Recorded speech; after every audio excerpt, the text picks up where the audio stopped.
Hello Boro fans, it's Joe from Boro Fan TV and this is the preview for the upcoming game on Saturday the 23rd of April with a 3 PM kick-off as the Boro take on Swansea City in the Scarbet Championship at the Swansea.com Stadium. Well Boro fans, I watched it live at the Haven Owners Lounge instead of being at the game on Saturday, and I think, thank God I did, because that 2-0 defeat against Huddersfield was definitely going to be up there for the worst performances of the season. I know I said it's probably the worst performance of the season by a country mile, and from what I've seen on the TV, it pretty much were. I can't remember us having a single shot. We had half chances, but we never had full chances. I looked at it, I can't remember the last time I've seen Andras Boro not have a single touch on the ball. It was that bad. Fair credit to Huddersfield when they got their chances, they took them, but we didn't. I know there's matters elsewhere worrying about in the club, but obviously I'll get to that at a point another time. But anyway, before half time, Huddersfield were in front, courtesy of first half goal from Naby Sarr. Terrible defending on our part. Saul Bamford jumped far too early, which allowed, I think it was Lewis O'Brien, to nod the ball down, and Sarr just had a tap in past Lou Daniels to make it 1-0. And we didn't even mark him as well, which is again poor defending on our part. And then the second goal, and it was the curse of another former Boro player, wasn't it? Jordan Rhodes on the breakaway, slotted in coolly past Daniels to make it 2-0, and from then we just never recovered. And we lose ground on the playoff race, and we've still got 4 games to go. Most Boro fans are split down the middle now, thinking, are we going to make the playoffs? Are we not going to make the playoffs? The next 4 games are crucial, but the way I look at it, that game in hand that we got coming up against Cardiff after this will be crucial. If we don't get points for either this game or that game, in my opinion, that's playoffs gone for us. So we've got to look at all those 4 games as cup finals, no matter what the situation is. And obviously we've got our own situation off pitch in terms of the manager, which I'm not going to go into further detail at this moment in time until everything's all done and dusted as we're recording. So again, that's all pretty much up in the air at the minute. But we go to this game, obviously we're still going to be without Matt Crooks, who's still serving a 3-game ban from picking up the 15 yellow cards. And like I said, he was a huge miss in that Huddersfield game. Also, it was confirmed as well, Dale Fribbles is also set to miss that game as well due to his recent calf injury. But hopefully, fingers crossed, Martin Pierre will find some way to get in that squad for the game on Saturday. I know he played 60 minutes for an under-23 game this past week just gone, but we're going to do with another one of those midfielders. I know, McGree did alright against Huddersfield, but I think if you look at someone like Piero, who's, for what he's done overall this season, despite all his injury setbacks, we need those sort of players.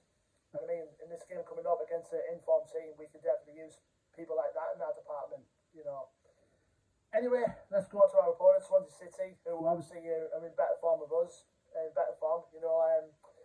going to this game going on an unbeaten run at the moment in the past 7 games. They're currently 13th place, but they've still got a pretty slim chance, like us, of sneaking into the playoff places, considering if results go in their way, basically. The record going into this game is played 42, won 16, drawn 11 and lost 15.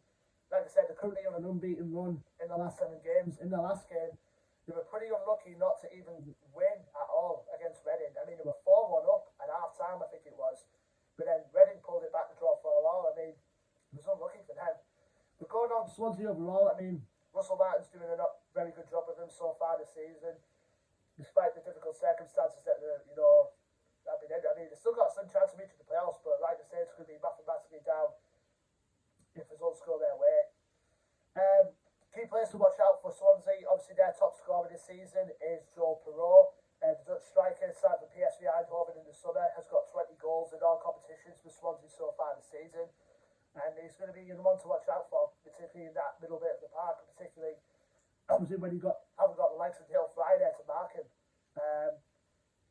Another player to watch out for as well, another informed striker for the Swans at the moment, is Michael Obafemi, who was brought in from Southampton in the summer. He's contributed with 10 goals so far this season.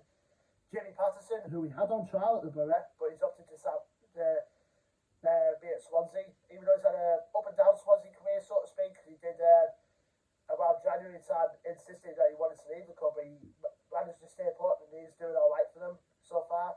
I think it's their third joint top scorer when I looked at Tottenham last time. Hannes Wolf, who they brought in on loan from Borussia Mönchengladbach, he's doing well for them.